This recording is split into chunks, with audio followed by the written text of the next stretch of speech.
Wanita kalau marah memang dalam tanda kutip menakutkan. Kalau diladeni semakin kenceng marahnya. Kalau didiamkan katanya diabaikan. Bagaimana cara menghadapinya dan menyikapinya? Cara meredakan amarah wanita. Simak tipsnya. Tips pertama, minta maaf dengan tulus. Kalau kemarahannya itu karena kesalahan Anda, ya harus minta maaf. Dan minta maafnya harus dengan tulus. Tidak pura-pura, tidak sekedar untuk menenangkan, tetapi benar-benar minta maaf, mengakui atas kesalahan yang telah diperbuat. Dan tentunya tidak mengulangi lagi. Pada umumnya wanita akan segera luluh hatinya dan mudah memaafkan jika orang yang membuatnya marah itu minta maaf dengan tulus dan menunjukkan kesungguhannya untuk memperbaiki. Mungkin saat itu belum kelihatan kemarahannya benar-benar reda, tetapi dalam hatinya akan ada unsur pengakuan bahwa orang ini tulus dan itu meluluhkan, membuat amarahnya menjadi turun. Jika ternyata amarahnya karena orang lain, siaplah menjadi pendengar, menjadi teman curhat, mendengarkan apa yang membuatnya marah, apa yang membuatnya kesal. Ini akan sangat membantu seorang wanita untuk melepaskan emosi negatif dan membuat amarah itu cepat turun. Pada saat seorang wanita ingin didengarkan atau curhat, belum tentu mencari solusi, belum tentu ingin mendapatkan saran-saran.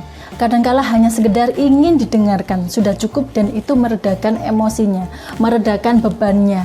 Jadi kalau tidak minta saran, ya sebaiknya tidak memberikan saran. Kalau tidak minta nasihat, tidak perlu dipaksakan memberikan nasihat. Jika didengar saja, sudah lega, sudah mereda, cukup. Itu berarti sudah menenangkan. Yang ketiga, merusak pola.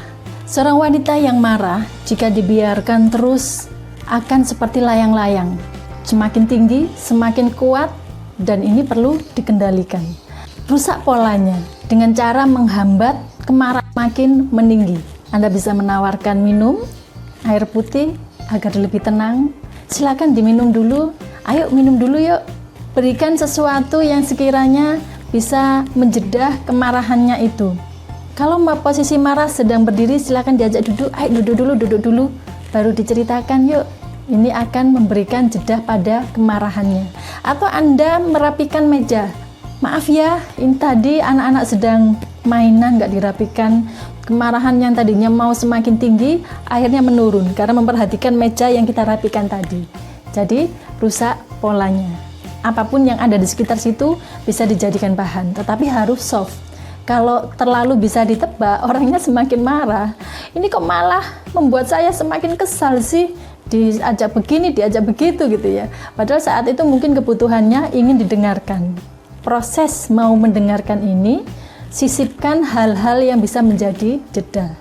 Wah, ini permen enak loh, oleh-oleh dari teman kemarin, yuk diinjek dulu yuk. Itu bisa menjadi jeda untuk kemarahannya. Yang keempat, bicaralah dengan nada rendah. Wanita peka terhadap tinggi rendahnya nada suara. Jadi di saat ada kemarahan seorang wanita, tanggapi dengan nada suara yang rendah. Ada apa? Memangnya kenapa? Nada yang rendah ini akan cepat membuatnya semakin turun emosinya. Semakin mereda sehingga turut kepada irama yang nada yang rendah tadi. Berikan nada suara yang rendah. Mungkin saya bisa membantu untuk mendengarkan apa penyebabnya kok sampai membuat emosi. Jadi nadanya diturunkan, gunakan nada rendah. Sekian sharing saya cara meredakan amarah wanita, semoga bermanfaat.